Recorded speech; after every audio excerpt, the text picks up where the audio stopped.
All right, guys. So welcome in to a live stream, man. I got a very special guest here, a friend of the show, man, the best content creator on YouTube, talking about our Baltimore Ravens. You already know we got Ingraven vids. You guys already know him. You already follow him. But if you haven't, man, I already got his channel in the description below. So make sure you go subscribe to his stuff, man, because he's always up to date, keeping us up to date on our Baltimore Ravens, providing great content. So Ingraven, man, welcome in to the channel.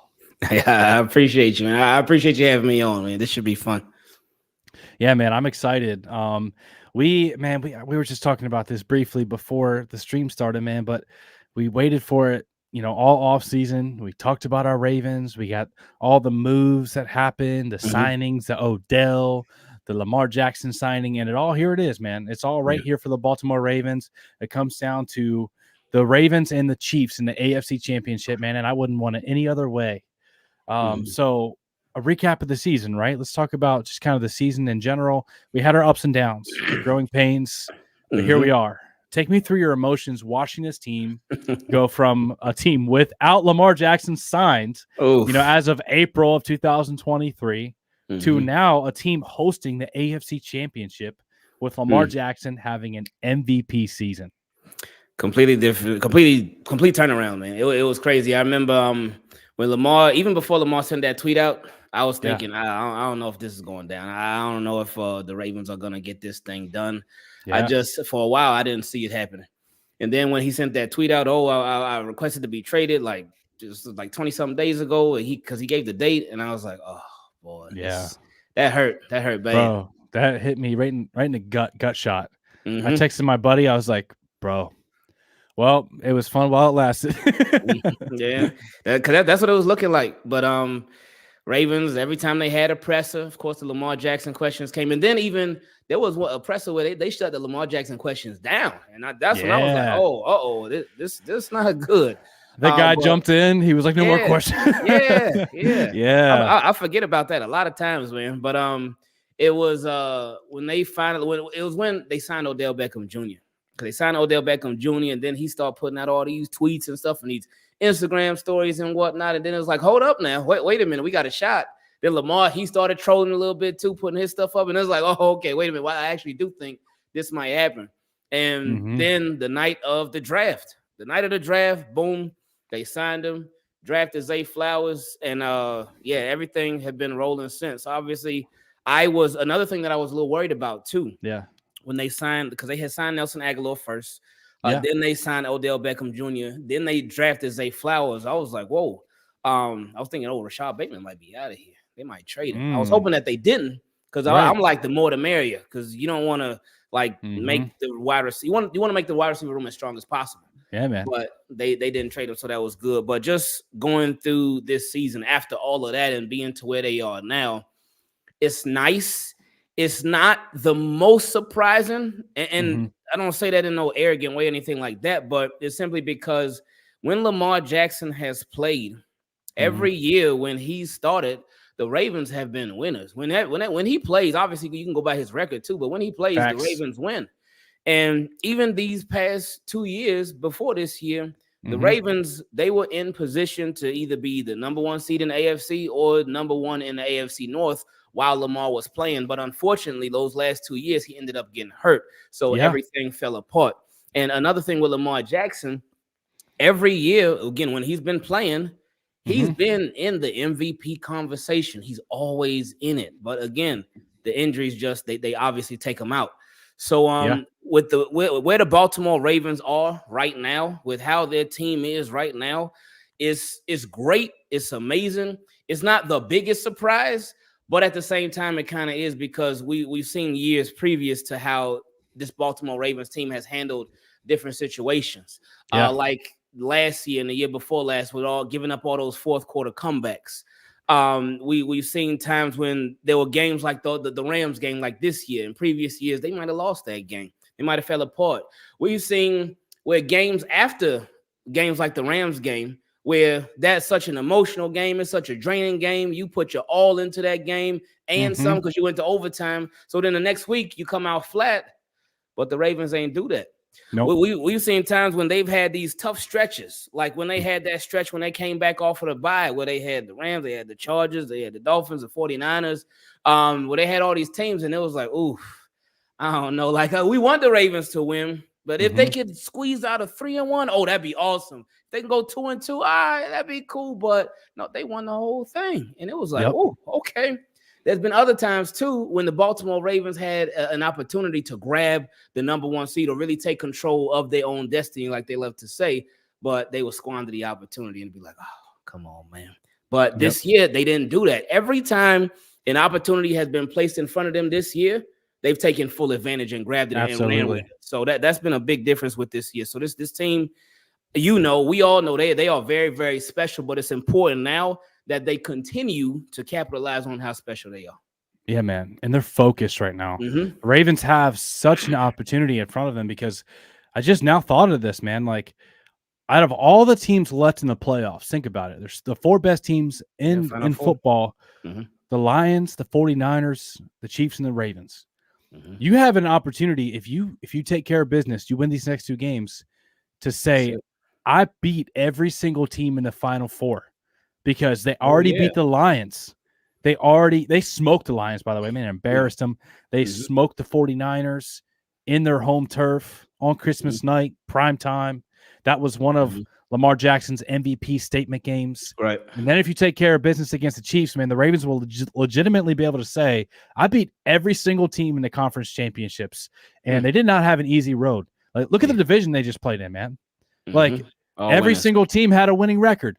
And going back to what you said, you were talking about how the Ravens were the number 1 seed the last couple of years at some point before Lamar Jackson went down with injury. And I saw Bengals fans and Steelers fans, Browns fans sleeping on the Ravens, saying, man, you guys are going to be 3rd, 4th in your division. And I was like, did you not remember where we were with Lamar Jackson? Like, I'm not trying to be arrogant here, but when Lamar Jackson's on the field, we win games. Like, and now you saw the tables kind of turn this year where Lamar stays healthy and they're in the AFC Championship, just like how when Burrow was healthy, they were in the AFC Championship. Now the Bengals didn't have their quarterback, and now they're sitting on the couch during the playoffs. So it goes both ways, man. Quarterback is obviously that position that you got to have, especially trying to make a postseason run. Oh, yeah. So here we are, man. Baltimore Ravens, first ever AFC Championship in the bank. What's your thoughts?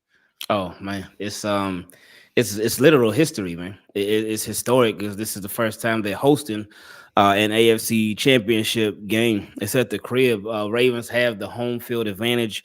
Ravens, the crowd is going to be crazy. M&T Bank is going to be wild. Rocking. Like, this is probably going to be the loudest that M&T Bank Stadium has ever been. Because this is the biggest game in M&T Bank. Biggest game they've ever had. History. Yeah. And you going against the team that has been the best out of the AFC for years. They've been to countless AFC championships. They've been to 3 Super Bowls, won 2 of them. So, you're going up against Patrick Mahomes, and he's that guy right now. So, in order to become the team, like, you got to defeat that team. But with the game being at the crib, like, I already know. Like, I've seen it's been a bunch of conversations on Twitter and stuff with people telling other fans they need to show up and show out. They need to be loud. But that is real because we've seen it. Ravens even put up a stat the other day. I forget the exact numbers, but they were first in the NFL with causing the pre-snap penalties. Yes, against opposing teams, and for the whole season. Yeah. So that crowd noise, it means something. Sometimes people will sleep on it, but it means something. Like, you can it's one thing like for Lamar Jackson, for example. You can hear different analysts say this and that. You can hear different commentators say this and that. But it's different when the players speak on Lamar Jackson because they're the ones that's actually going up against him. And it's the same way for M&T Bank Stadium. You can hear media say this and that. You can hear commentators say this and that. But listen to the players. And the player that's literally going into that game to play in M&T Bank Stadium, Patrick Mahomes, he said it himself. That's one of the toughest places to play. That's one of the loudest places to play. So what Baltimore Ravens fans, what they gonna do? I gotta say what they need to do or tell them, oh, y'all need to do. No, I already know they're gonna do it. They're gonna take care of business. But be loud, distract them, do everything that you can as a fan to have your impact on a game because that impact is real. It does. It really does, man. And I think that whenever you think of it like, oh, what's it going to make a difference if just I scream? Like if I just yell, like what's one extra voice going to do? But with when 100 people, 500 people, 1,000, 10,000 people, Yeah. they all chime in and they all do their part, man. 70,000 voices gets pretty loud pretty quick. And Fast. yeah, man. So I want to talk about this real quick because Mm-hmm. there's a mentality that the Ravens got right now. I want to talk to you about and see what your thoughts are. But he says here, DNA Truck Lines LLC, they bumped the spread from 3.5 to 4 for Kansas City. What's the difference? But the point here being is that the Ravens are favorited in this game. And however, I heard in the Kyle Van Noy on the Pat McAfee show, Mm-hmm. Roquan Smith, heard multiple guys mention being the villain, having that underdog mentality, like we're gonna knock you out, like we're gonna take care of business, and having that like villain underdog mentality. And I think that they're keeping that because you saw, I think it started against the 49ers, right? When Right. Mike Florio made the comments about they're going to get the what kicked out of them Oh and yeah. all that crazy stuff. And they were like, oh, we are good. All right. Mm-hmm. So they took care of business. They kept that underdog mentality. And because we're talking about the reigning champions of the world who's done it multiple times, Super Bowl champions. So the Ravens being favorited in this, I still think they have that edge. Like, no, we're knocking you off. Like you were the reigning champions, and we're gonna play the villain, play that underdog mentality. How do you think they're kind of grabbing that mentality, and what type of effect do you think it has? I think it's important that they stick with that, and not even necessarily the underdog mentality, but the mentality where you still have more to prove. You still got Yeah. a lot left to get accomplished because what they've done this season is amazing. It was great. The offense, the defense, everything. It was great this season, and their record showed that. And a lot of the stats they showed it as well. The regular season's obviously done. You got another playoff win. Great. That's amazing. But all that, if you don't get this done this weekend, all that would not necessarily mean nothing, but it would mean nothing because you wouldn't Absolutely. get to exactly where you need to be at and you wouldn't get to the Super Bowl. So, and again, like you mentioned with Patrick Mahomes, him being the top of the league, his Super Bowl champions 2 times and current most recent Super Bowl champion. Super Bowl MVP too. Oh yeah, so even better. So Yeah. you going against him and that team, that coaching staff, that everything with the Chiefs, that franchise, you still got a lot to prove. Like you are the favorite, you at the crib, and you've done wonderful things this season. But everything that you've done this season, it's not enough until this gets done too. You still got 2 more games that's left in the Baltimore Ravens. They know that. They aware of that. They're aware that the job is not finished. And like they continue to say, locked in. Locked in. Locked in, man. That's the mentality.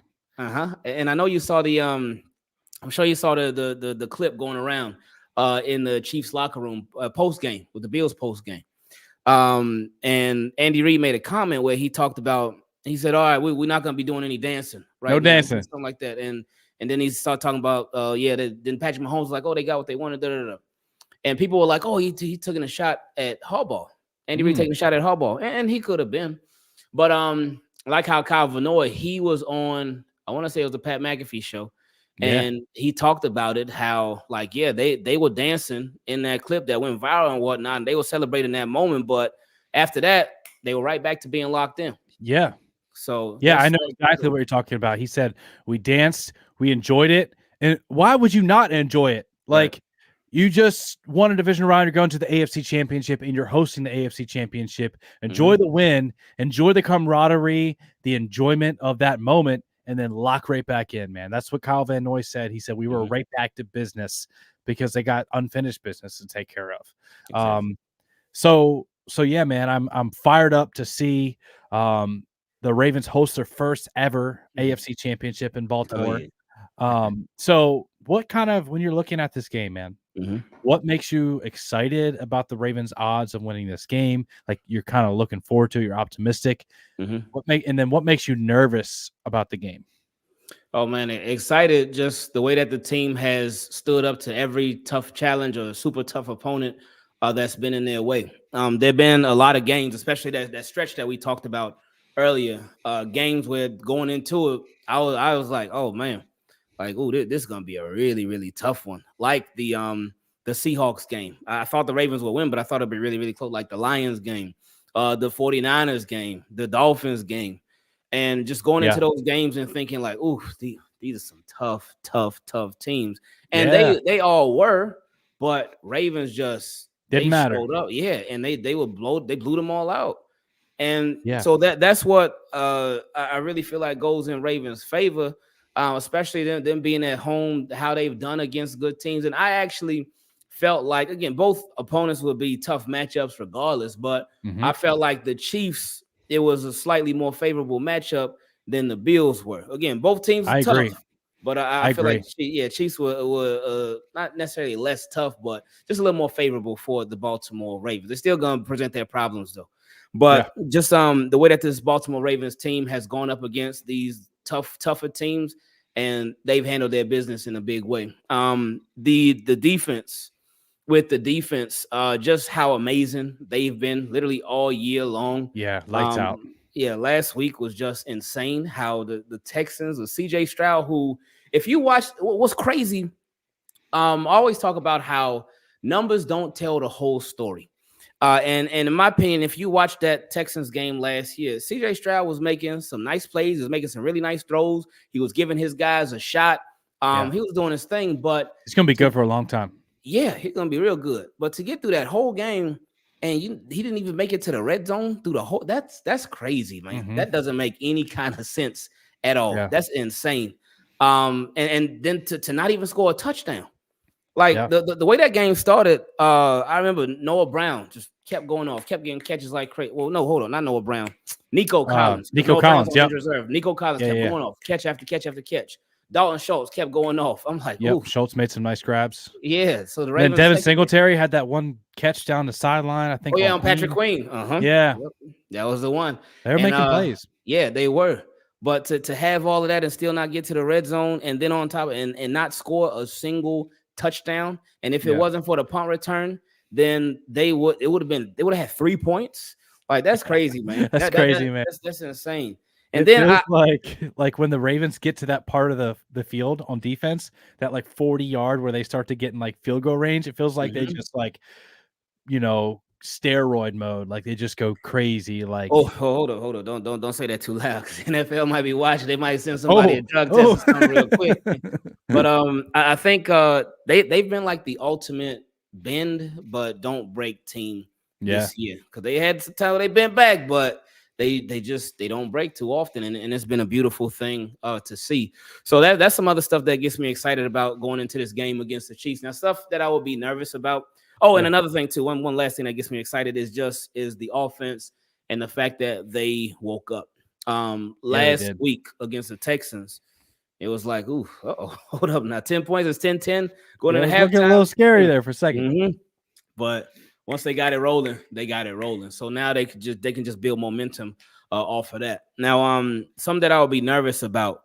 Oh, that's a good point because Stanley has been playing well. Mhm. What I would be nervous about would be just Patrick Mahomes. Patrick Mahomes is an amazing player. Yeah. Patrick Mahomes, he has all the experience in the world in this situation. Well, not necessarily this exact situation, because Mhm. all his playoffs games have been at their crib. But now he's Mhm. in a little uncomfortable territory. But his experience just as a quarterback in general, because he is an amazing quarterback. Um, and Andy Reid, just as a coach, just his knowledge, his understanding of the game, and his Yeah. experience as well. And the fact that John Harbaugh came from Andy Reid. Yeah. So it's going to be important that John Harbaugh show Andy Reid some stuff like, oh, no, you ain't teaching me this one. This is something Mm-mm. brand new. So you ain't see Yep. this coming. But that's going to be really important. But yeah, I just do, regardless of everything that I'm excited about, everything that I would be nervous about, I do feel like Baltimore Ravens will still take care of business in this game against the Chiefs. I do too, man. I think like I look at this game and part of me, I go back and forth. I'm like, Patrick Mahomes, like you were talking about, I think he has like a 12-3 playoff record or something like that. Like he's nasty in the playoffs. I mean, he Mm-hmm. just kind of turns the mode on, but I think this defense is something else. Like, Yeah. and I know people keep saying the Chiefs offense is different now and they're starting to find their groove and everything, but I'm going to be straight up honest with you, man. Statistically, I believe the Texans offense is actually better than the Chiefs. If you look at their passing numbers, their scoring, Mm. I was actually more worried about the Texans offense with how hot CJ Stroud was, Nico Collins, Schultz, than I am right now with the Chiefs. And I know that might sound crazy, but I look at some of the stinkers that the Chiefs have put up on offense this year where they turn the ball over, haven't been able to move the ball consistently. And then I know their run game's starting to get going, but they're still bottom half of the league in yards per game in the rushing attack. Mm. And I really feel like the Baltimore Ravens are going to be able to slow down their run game on first down and then start to make them one-dimensional, start to make the Chiefs drop back and pass. And maybe in years past, you might be concerned about seeing Patrick Mahomes drop back over and over again and pass on you. But this is a completely different defense. We're talking about a passing defense that gave up 175 to CJ Stroud, who was averaging 280 yards per game. We're talking about a pass defense that leads the NFL in sacks they had 60 in the regular season, led the NFL in turnovers and in points per game. It's a different defense right now. And I believe that like they're so gassed up right now. Like the way Roquan Smith is leading that defense and the schemes that Mike McDonald is putting them in, and the fact that you might get Marlon Humphrey back this week. Yep. Like, dude, I have a hard time seeing any team in the NFL. I don't care who it is. Like, I have a hard time seeing any team in the NFL being able to come into Baltimore under these circumstances and the way their defense is playing right now and putting up more than 20 points. And I like our offense to score more than 20 points against any defense in the league right now. When they played the 49ers, man, and I believe that the 49ers are actually a better, more complete overall team than the Chiefs. And the Ravens, we talked about, put it on the 49ers. They sure did. So I think, man, I like our odds against the Chiefs, and I understand it's Mahomes, and I understand they have the experience. I really feel like we can get this done. Shout out to Don C for the super. Noah and Ingraven, nicest guys on YouTube. You guys have the cleanest lighting and background sets, by the way. Excited for the game, guys. Yeah, man, I took a little page out of his lighting. I've always been a fan of Ingraven's lighting, and someone mentioned earlier in the chat that they liked his hoodie, and I was like, bro, I told him before. I told him before we hopped on. I was like, nice hoodie, man. So yeah, Ingraven, man, always keeping it clean, looking nice. I appreciate you. Shout out to Don C too, man. Appreciate you, man. Yeah, I always see Don C active. So shout out to Don, Everywhere.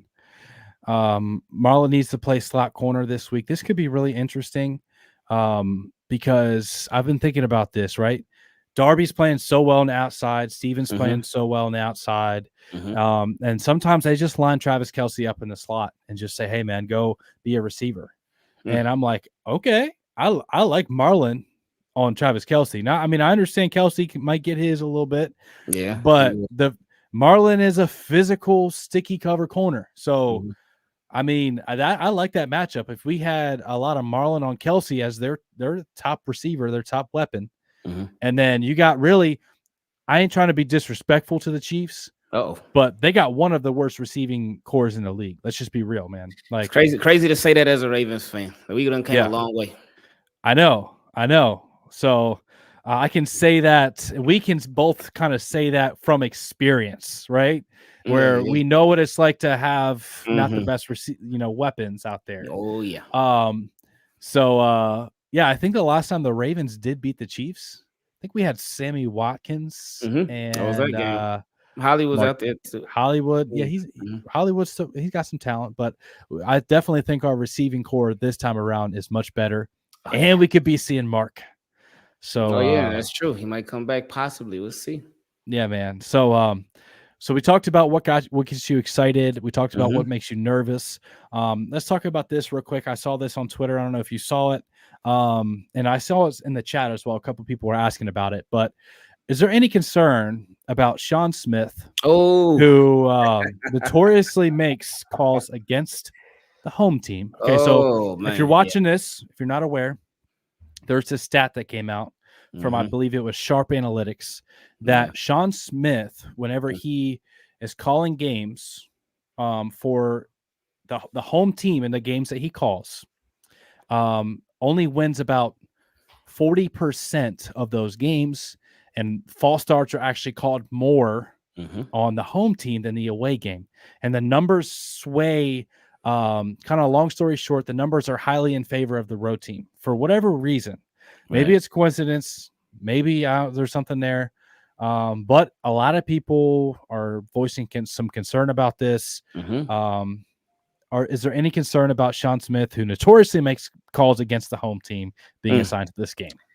It's one thing when you have a super tough opponent, whoever it may be, but then it's another thing if you got to go against the opponent and have to go against the referees as well. Hopefully, it doesn't come down to that with this game, Mm-hmm. but you never know. Something that Rita, the NFL chick, what she talked about today, she Mm-hmm. mentioned how with Sean Smith, he won't have his normal because the crews are a little different for playoffs versus regular season, so it's possible that he might not even have his normal crew.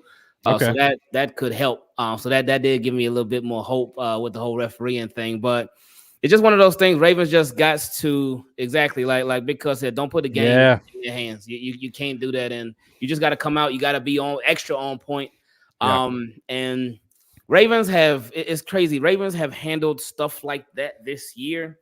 Like with the refs, they've handled it much better than they have in previous years. I Yeah. remember. Oh, what was it? The Dolphins game? I think it might have been a Dolphins game, but I forget. But Yes. it, Yes. We had a couple calls go against us early. mm-hmm. And I think it was early. Justice Hill. Yeah, the wheel route. It was Yes. that where they called offensive pass interference, and it was Mm-hmm. touchdown. It was like, oh yeah, let's go. Oh, but it's a flag, so they called it back. It's like, oh okay. And then a couple plays later, they ended up running the same exact play for the touchdown again, and it Yes. just it came through. And then even in the Rams game, while it wasn't a bad call that happened, it was a big call that changed it at the Mm-hmm. very end or close to the very end of the game, where it was initially I think second down and maybe second and 7 or something.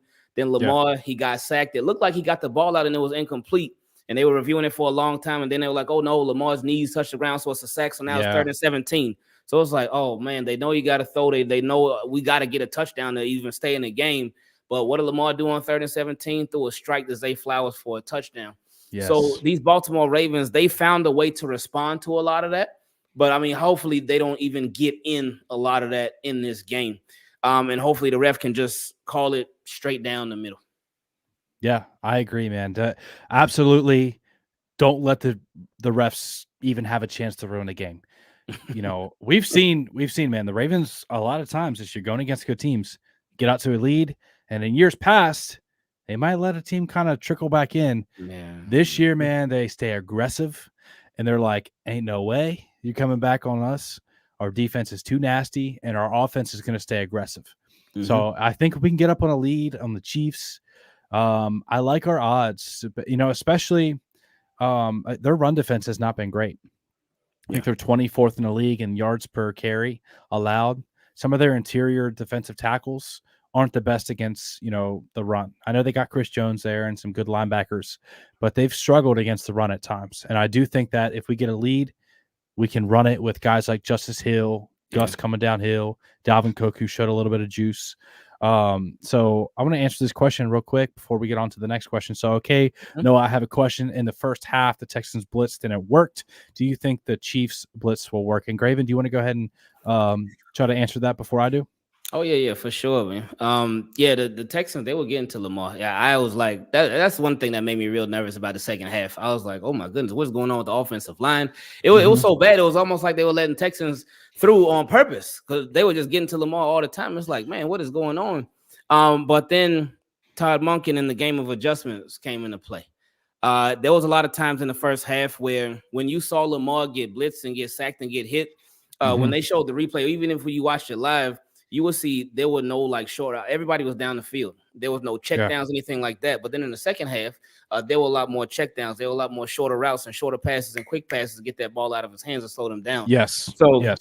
I think if as long as they make their proper adjustments, then they'll be okay against the blitz. And Lamar has been good against the blitz this year anyway. Yeah. I So just think I they think they'll weren't be fine. expecting that to come out, of the gate, because the Texans didn't blitz a lot all year. And then you kind of make a game plan based off what their tendencies are. And then D'Amico started to blitz, saw, okay, I'm having a little bit of success. Let's keep blitzing. And it had a historic blitz rate, like 80% or something crazy. But I think I saw a quote somewhere where Lamar Jackson actually talked to T Martin, the quarterback's coach, and said, hey, I would like to let's get the ball out quick. And you saw it in the second half where they started to get the ball out quick, and just those little slants, those little blitz beaters where you're dumping it over the blitzing linebacker or whatever, getting the ball out quick. Because when you blitz, you leave one-on-one coverage, and you can just kind of get the ball out quick. And I think it was just a nice adjustment. I'm not too concerned about it. Long term, I think that Steve Spagnuolo will definitely bring the pressure, but it's up to the Ravens to make them pay for it. If they bring the pressure and we hit a nice deep shot to Zay, Bait, who we got up on the screen here. I'm a big Bait guy myself. Odell, man, I think Odell might be due for a game. Like he might be due for a playoff Odell type of game. So yeah, man, I'm not too concerned about the blitz moving forward. We'll see how the Ravens respond. One thing I'll say is I love how Todd Monken he's shown he can adjust and adapt. Like if something ain't working, he ain't gonna be like, all right, let's keep running it. Like let's keep going. Like no, he's gonna adjust. Like he's a very cerebral, smart coach. And one thing that I think is a huge difference, Lamar Jackson and Todd Monken are very in tune. They trust each other. Lamar Jackson said he was given the keys. That's something that Lamar's able to make checks and stuff at the line, switch in and out of plays. So Lamar's under more control in that sense compared to whenever Greg Roman was here. Oh yeah, for sure. And real So quick, with Todd Monken, you talked about him just making adjustments. That's been big, and him putting teams away too. That's been huge. Because I remember just going back to earlier this year, in the game where we went against the Cardinals. In the Cardinals game, we had got out to this big lead, and we were like, oh, okay, we straight.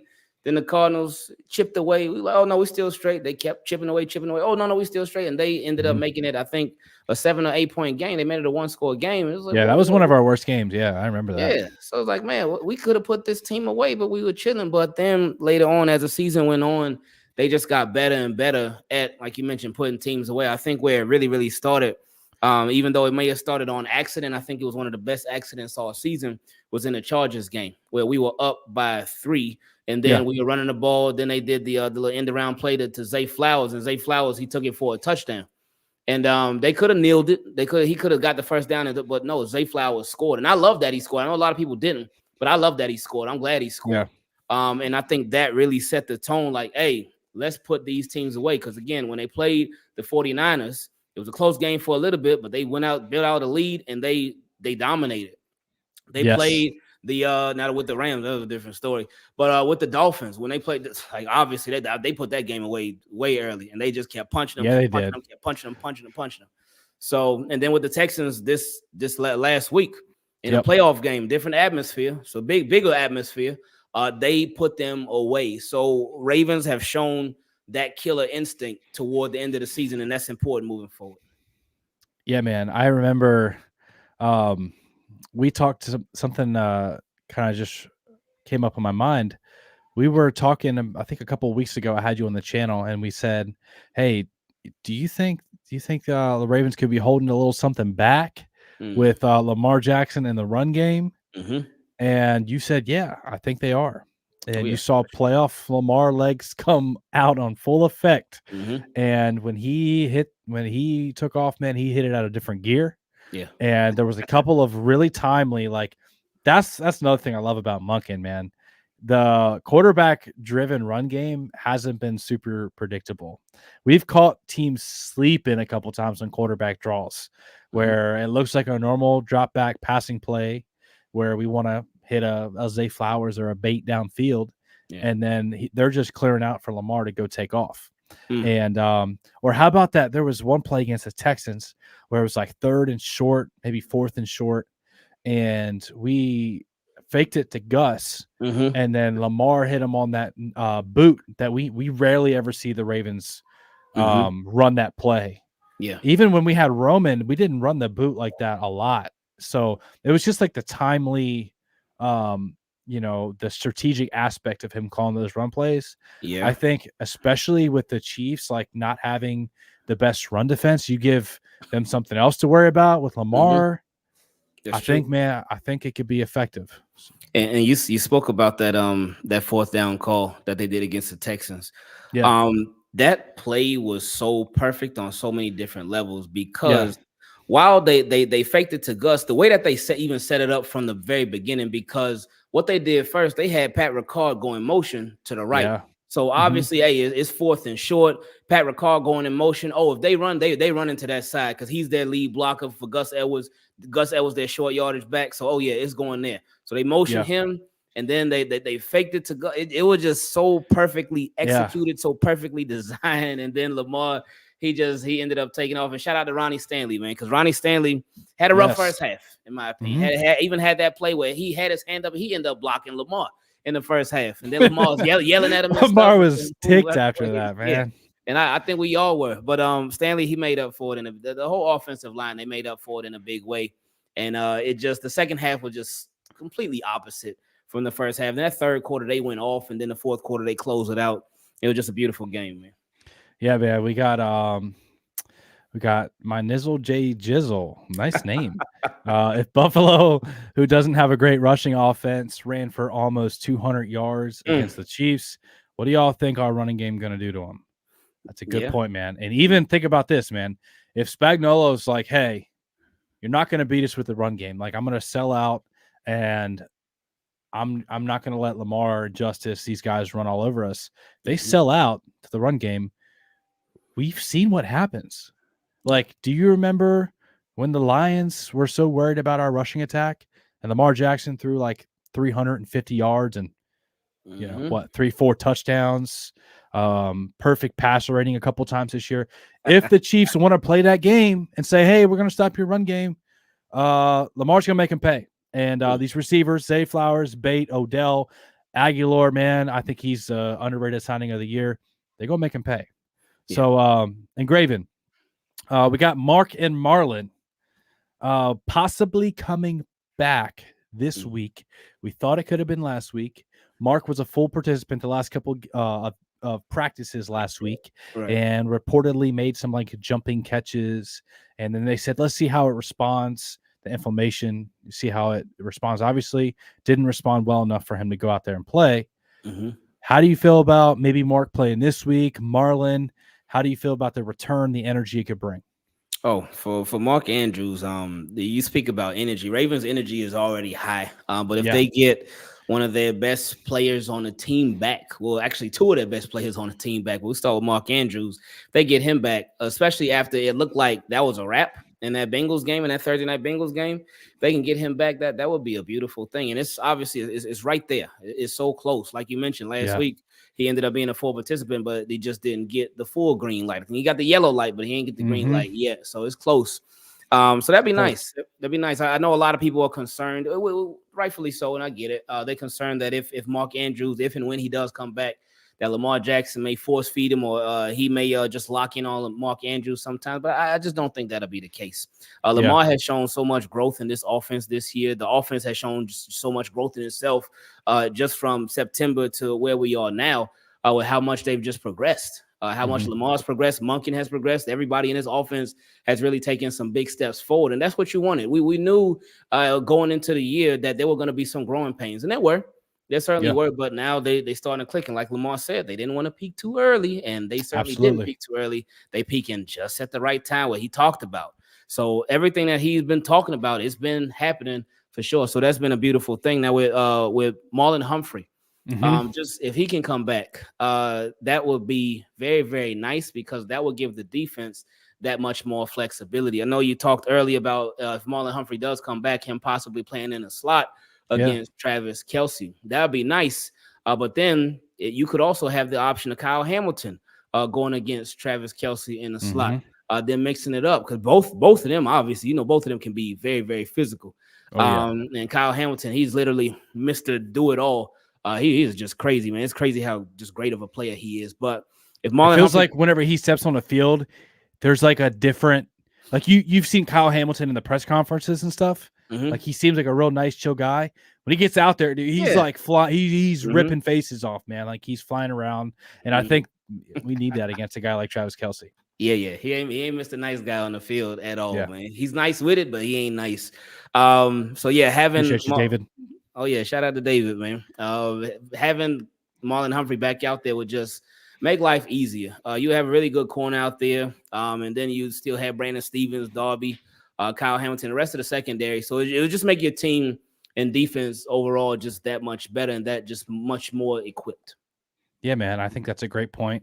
And I also think I agree with you how, I know a lot of people are talking about their concern that likely may not get as many opportunities if Mark comes back. But I think if anything that, instead of Lamar necessarily locking in on Mark, I think having Mark back, the defense could lock in on Mark. And then if Mark starts to draw some double coverage, some attention, that's only going to help out other guys like Isaiah Likely and like these receivers. So, and then let's not forget, man, Mark is just a dog. Like Mark, even sometimes when Lamar did lock in on Mark, it still worked out a lot of the times. Like you saw Mark catching balls and double, triple coverage, drawing pass interferences. So I'm definitely having Mark back could be big. Ingraven, what are your key matchups for this game? Is there any matchups that you like in this game that you don't like? Anything that could really kind of sway the game one way or the other? Like we were just talking about Travis Kelce and whether Travis Kelce versus Ravens defense. Yeah. Because that is one of Patrick Mahomes, his go-tos, because that's his best receiver on the team. And that's not a bad thing because it's Travis Kelce. That's the best pass catcher on the team. It's a big playmaker for him. Patrick Mahomes versus Ravens, they're contained versus their pass rush versus their defensive line. Yeah, yes, absolutely. Yeah, he is so annoying, man, because the Ravens get everything covered. It could be like, all right, we got everything covered. Patrick Mahomes looking. And then he does that thing where when he scrambles, and Josh Allen does it a little bit too, but Patrick Mahomes, he does it in a more annoying way because he'll scramble and then he might even be past the line of scrimmage, but he'll still fake, like he'll either stick the ball out or fake like he's going to throw it, and that'll like freeze a defender. Yes, dude. And then he'll make another move. And when he does that, it's like, So yeah, it is very frustrating. I agree with you. Yeah. Shout out to New Era 99 for the super chat. I appreciate you. Yeah, man. And I think that's a good point too, Ingraven, because Mahomes, man, he's got like sneaky speed. Like you know how some guys, they don't look like they're fast, like because some people got different body shapes. So like if you got a long torso, you're gonna look slower because your legs aren't moving as fast, or you know what I mean. Like so, but Mahomes is kind of has that build where he doesn't look as fast, but dude is fat. Like he's got some sneaky speed, or especially sometimes when he like is running at an angle, and I see a defensive end or a linebacker like. I'm like, oh, he'll get him. Like he's about to get him, but he doesn't. And I'm like, dude, Mahomes got that sneaky speed. So that's a great point for a matchup. Any other matchups that you like or don't like? Justice Hill versus Chiefs run defense. I think that'll be a big one. Last week he had I didn't even realize that was a career game for him. I think he had 80 yards, I want to say. But I thought that he had definitely hit that mark a while back, especially being on all these Ravens rushing teams. But I guess not. But for him, I think this could be a real big game for him. I call him Scissors because he's always making some cuts when he runs. And he's just gotten so much better. I love how him and Lamar, their chemistry have obviously gotten a lot better throughout the year. I remember early on this season, I know all of us would be scared whenever he would get a handoff, and then it got to the point where I think the Ravens just said, look, no more fake handoffs. Either you giving it to Justice Hill all the way and not pulling it back, or you don't even fake it to him. You just keep it because of all the mesh point fumbles. But Justice Hill, they've just come such a long way. So I think this could be a big day for Justice Hill and an even bigger career day for Justice Hill going against this Chiefs run defense. I think that's a great point. Dre B says Taylor Swift's going to break up with Kelce after this Baltimore beatdown. I like it, man. I like it. Yeah, I think Justice Hill, man, this dude, like, how well has Eric DeCosta built this roster? Because, Mm-hmm. like, there ain't no way that your number one back goes down and J.K. Dobbins, and Mm-hmm. then, like, your next number one back who you found another gem as an undrafted guy in Keaton Mitchell. Yeah. Like, it Mm-hmm. looks like he's going to be a superstar. And then you still got Justice Hill and Gus Edwards, who are competent backs. Like, Mm-hmm. it's crazy, man, how deep he built this roster. Yeah. And Graven, before I let you go, man, what is your final score prediction for this game? I know you said Ravens should take care of business. Mm-hmm. I will go 34. I'll go 34-24 Ravens. All right. So Ravens putting up Yeah, some points. yeah, 34-24. I mean, they're gonna have to against this team, but that I mean, they got the defense to make some Yeah, plays for sure. But I'm gonna go 34-24. I like it, man. Yeah, I think the Ravens, I don't know if they're gonna put up 30. We'll see. I think they're capable, but I also think that we can hold the Chiefs down. So I'm really excited for this game, man. Again, thanks for coming onto the show. Oh yeah, for It's sure, always an honor and a pleasure, man. Ingraven, for sure. appreciate that, man. No problem. You, man, I got to tell you, man. A lot of people don't know this. I have been watching Ingraven since maybe 2018, 2017, like years and years. And I was like, man, I'd love to have a channel one day. And Ingraven, like, you inspired me to make a channel. And then here we are years later, and we're doing content together. So you're an inspiration, man. I appreciate you. And I can't wait I definitely want to have more of these where we get together. So I No, for appreciate sure, you, man. brother. For sure, I appreciate you, man. Like I always say, I know you don't want to accept it, but you the best out here doing it. I do mean that. I ain't never gonna stop saying it because it's true. You are the best doing it right now, man. So keep doing what you've been doing, man. I appreciate your work. We all appreciate your work and appreciate everything you do, man.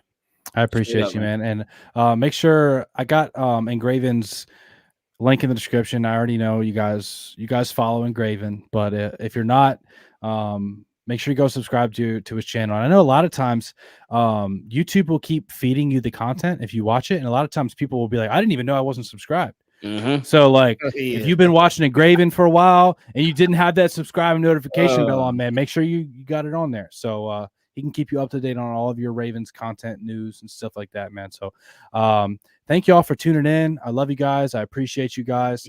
Make sure you smash the like button mm-hmm. if you got any value out of this stream. And if you want to see me and Ingraven get together and do some more of this collab stuff. So thank you all for tuning in. We'll see you in the next video.